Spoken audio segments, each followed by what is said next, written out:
त्र्यंबकायं धवलेश्वराय नमो नमः। ओम तत्पुरुषाय विद्महे महादेवाय धीमहि तन्नो रुद्रः प्रचोदयात्।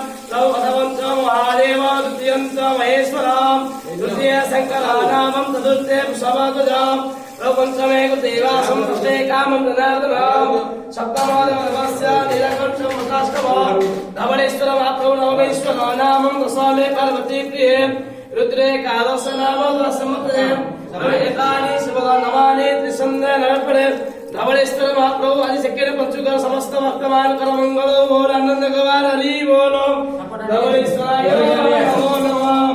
ओम ह्रीं क्लीं सम्राटग्निनिभं चारुकन्द्रावकाशः रत्नवरत्नस्मरणीत्यस्तापसानं परमात्ममरगणै नागरगोपे वसानः विश्वान्तं विश्ववन्द्यं निखिलभवयारं पंचवक्रात्नेत्रं धवलेश्वर महाप्रभु जे जा मनस्कारि ता मनस्कामना पूर्ण कर महाप्रभु आइ सकेरे पंचुकर समस्त उपस्थ भक्तवान कर मंगल कर जे जा मनस्य करि ता मनस्कामना पूर्ण कर महाप्रभु दया कर।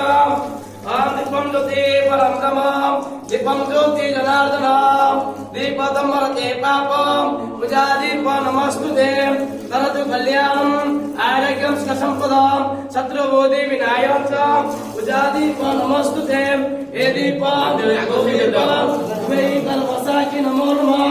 एषं दीपाय धूपाय मल्यार्थं समर्पयामि। धवलेश्वर दया करो।